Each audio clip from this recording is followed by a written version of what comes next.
Welcome. My name is Michael Singer, and I'm the author of the New York Times best-selling book, The Untethered Soul.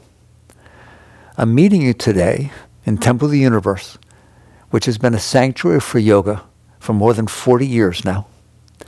You will see I'm surrounded by the pictures of some great yoga masters, including my preceptor, Paramahansa Yogananda.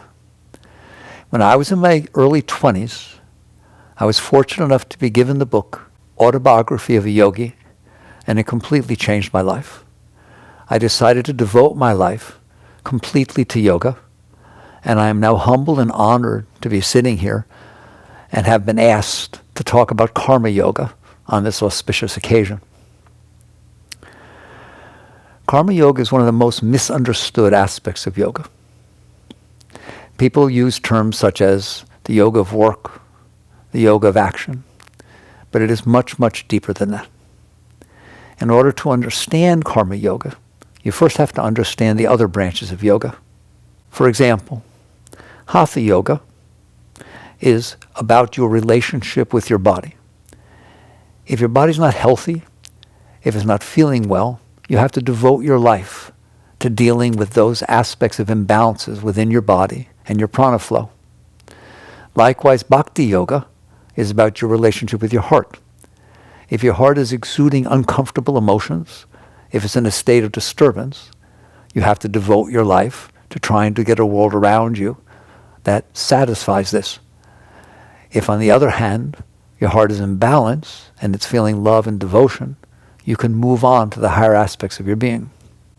Jnana Yoga is considered the yoga of wisdom, but that's only once you get your mind together. If your mind is exuding thoughts that are disturbing and uncomfortable, then again, you need to devote your life to creating situations that will make it more tolerable inside yourself.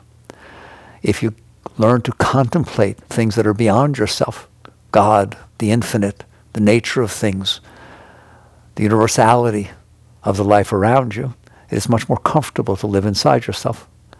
And then beyond that, you go to Raja Yoga, which is about your relationship with your higher bodies, with your body of bliss, and with your relationship with yourself, self-realization. Karma Yoga, what's left? Karma Yoga is about everything else. That's why Karma Yoga is the deepest yoga.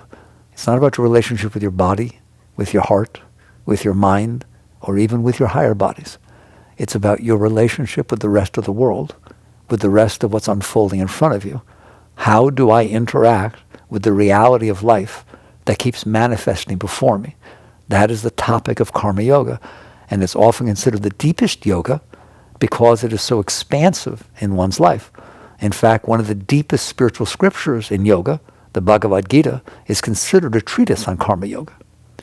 So, what is Karma Yoga? What is our relationship with the world around us? In order to understand that, to begin to truly understand that, you have to understand two things. One, who are you? Who's in there looking out? What is the nature of your being that has a relationship with the world around you? And the second is, what is the nature of the world outside of you? The first is actually quite simple. You are the one who's in there looking out. This is what the essence of witness consciousness, and Krishnamurti used to talk about objective observation. You are the indwelling being who looks out through your eyes, hears through your ears. You are the one who knows you have a body. You are the one that was in there when you were 6 years old, and when you looked in the mirror, you saw a 6-year-old's body. Now you see whatever age you are, and it will continue on. You are the consciousness, the awareness of being. You see the emotions that are coming up from your heart. You see the thoughts that are created in your mind. And ultimately you experience great love and sometimes bliss as you get deeper within yourself. It's all the same you. There's just one of you there. That's you. Well, what is the nature or the reality of the world outside of you? That is one of the most fascinating and beautiful topics. If you turn to science, they will tell you that 13.8 billion years ago, there was this big bang. And subsequent to that, there were these thick gases of hydrogen and helium that fused together based on gravity and built the universe as you know it. A wise person realizes that every single moment of their life what is unfolding in front of them is the result of 13.8 billion years of the universe unfolding and evolving until it finally landed at their doorstep and presented the moment that's in front of them to them. So the world outside of you is not of your own making. The world outside of you belongs to science, belongs to God. It belongs to evolution. It belongs to cause and effect. It is indeed the moment in front of you. Took 13.8 billion years to get there. You can't call it your own. You didn't make it. You weren't even here.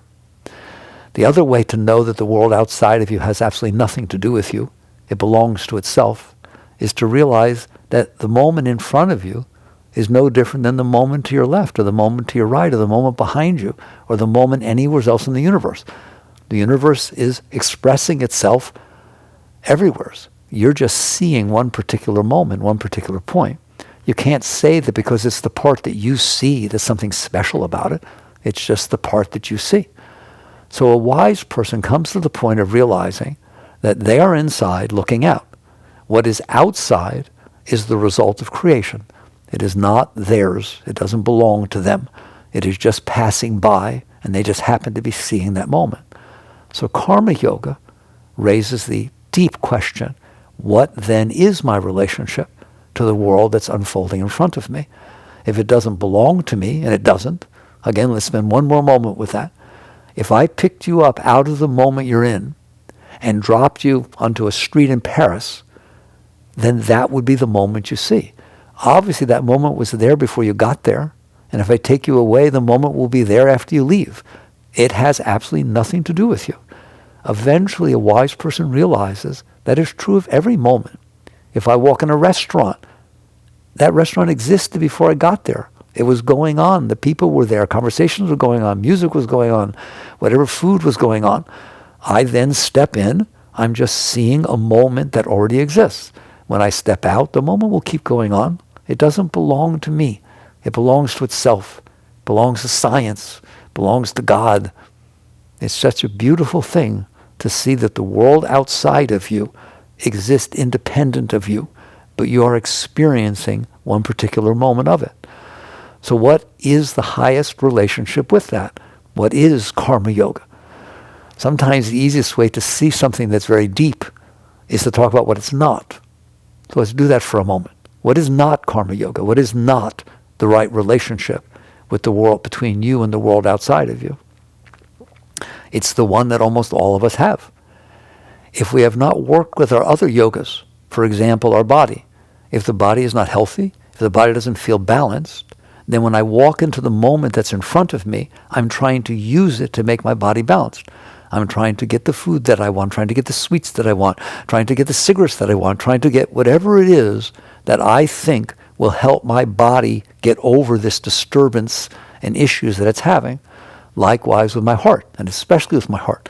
If my heart is not comfortable, if I'm feeling lonely, feeling insecure, feeling jealous, feeling self-conscious, then when I step into the moment, I need something from that moment. I need that moment to help me feel better. And so my relationship with the moment in front of me becomes one of taking. I want to take from this moment as it passes by whatever I can to make me feel better because I have disharmony within my heart. I don't even need to talk about the mind. I think we all understand that. If the mind is exuding thoughts that you feel uncomfortable, that are telling you need things and that people mistreated you and you have issues, not to mention issues of your past. You have all sorts of impressions left in your mind that are uncomfortable. And so now you step into the current moment and you try to take from that moment, from people, places, and things, to create situations that your mind says will make you feel better. So all of this is how we normally interact with the moment in front of us. That's not karma yoga. Karma yoga is much, much deeper than that. Karma yoga says the following: this is the moment unfolding in front of me. I have done the work that I need to do on myself to where my body is in balance. It feels harmony. It feels good to be in here. My heart is in balance. I feel love. I feel openness. I feel purity within my heart. I feel devotion. I feel that I can devote myself to something beyond myself. And my mind is still. My mind is quiet. My mind is in awe that the moment that's unfolding in front of me, that it's even there. It took 13.8 billion years for this moment to get here, no matter what the moment is. I'm not judging it. I'm in awe that it exists. It came from the stars. That's where it came from. It comes from the quantum fields. Just they're exuding these subatomic particles which get pulled together by fundamental forces which end up manifesting as the moment in front of me. It's like magic. So the one who's clear with mind is not having a problem with reality. They are in awe of reality. And so that's the starting position for a healthy mind.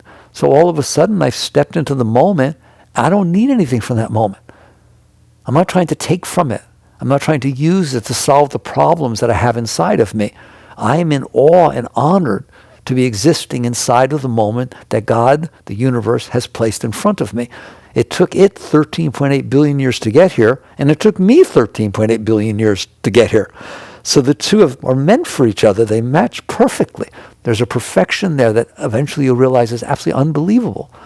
So when you step into the moment as a karma yogi, there's not a sense of needing anything from that moment. There's a sense of, can I serve? I'm honored that this moment is in front of me. What can I do to raise it so that as it passes in front of me, it's better off because it did? That is karma yoga. That state of being where you're not asking something from the moment, but you are just here present, seeing if you can serve the moment. That's called your dharma. That's the ultimate dharma. When Arjuna stood on that battlefield with Krishna, and Krishna told him what his dharma was, what he was supposed to be doing, because the moment presented itself to him, he was prepared and trained for it. Therefore, he should let go of himself and serve the moment that is presented to him. We're all on that battlefield. It's all that way. For one who has clarity, who has worked with the other aspects of yoga, so that they feel comfortable within themselves, they come into every moment of life with a sense of service, with a sense of ultimately, I want to make it so that every moment that passes in front of me is better off because it did. There's no absolute answer of what you should be doing, what you shouldn't be doing. What exactly does that mean?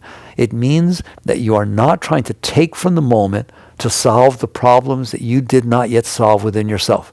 You do your work on yourself. That's yoga. That's all the different branches of yoga are about perfecting yourself so that you can stand in the presence of the world and serve it and be one with it. And ultimately, when your way becomes the way of the world, when you honor it so deeply, there's this merger, this oneness. They don't have to be separate.